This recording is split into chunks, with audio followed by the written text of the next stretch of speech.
একজন অভিভাবক হিসেবে আপনার জানা উচিত কিভাবে বুঝবেন আপনার সন্তান কিস্তো মই কিছু কিনে আসক্ত হয়ে পড়েছে। ভিডিওটি শেষ পর্যন্ত দেখুন, হয়তো কিছু অনুভূতি বদলে যেতে পারে। আমাদের সমাজে মৈথুন বিষয়টি এখনও অনেকটা অলিখিত গোপন বিষয়।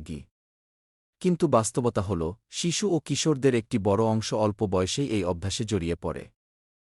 প্রথমে এটি কৌতূহল বা বন্ধুদের প্রভাবে শুরু হলেও ধীরে ধীরে এটি আসক্তির রূপ নিতে পারে। আর একবার যদি শিশু এতে আসক্ত হয়ে পড়ে, তাহলে তার শারীরিক ও মানসিক বিকাশে মারাত্মক প্রভাব ফেলতে পারে।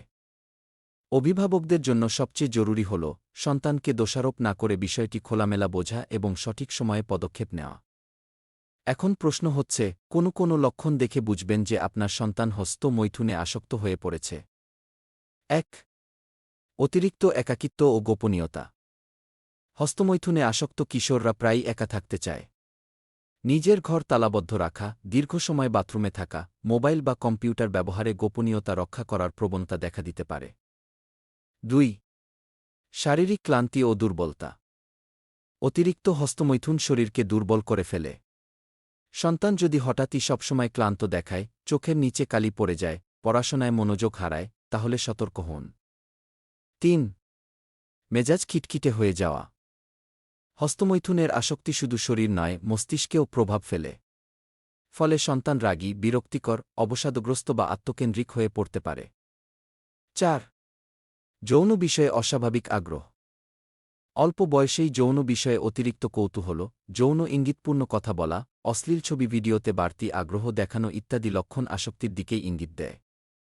তাহলে কি করবেন? আপনার সন্তানের মধ্যে উপরোক্ত এক বা একাধিক লক্ষণ যদি লক্ষ্য করেন, তাকে দোষারোপ বা শাস্তি না দিয়ে শান্তভাবে বোঝানোর চেষ্টা করুন। সন্তানকে পড়াশোনা, খেলাধুলা ও স্বাস্থ্যকর শখে যুক্ত করুন। মোবাইল ও ইন্টারনেট ব্যবহারে নিয়ম ও সীমাবদ্ধতা দিন। প্রয়োজনে একজন বিশেষজ্ঞ চিকিৎসক বা কাউন্সেলরের সাহায্য নিন।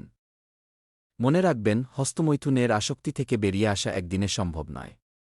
তবে সঠিক দিকনির্দেশনা ও ভালোবাসা দিয়ে আপনার সন্তানকে ধীরে ধীরে এ আসক্তি থেকে মুক্ত করা সম্ভব। যদি লেখাটি ভালো লাগে, শেয়ার করে অন্য অভিভাবকদেরও সচেতন হতে সাহায্য করুন।